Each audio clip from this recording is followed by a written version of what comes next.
Well, welcome everybody. I'm very honored to be here in the Mesa.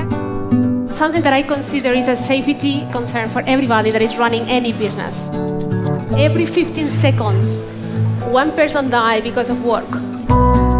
We have much and much more pressure from our external stakeholders and clients and consumers that safety is not just something nice to have, it's the right thing to do. We have to lead by example and we need to think safety in every business decision.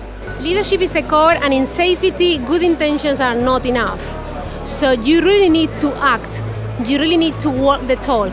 You really need to spend time with your people to understand what are the issues and do absolutely everything for the well-being and ensuring that everybody returns home safely at the end of the day.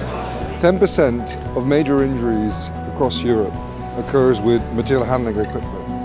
That's why it's key for a company like Toyota to be a leader in safety and to strive for zero accidents.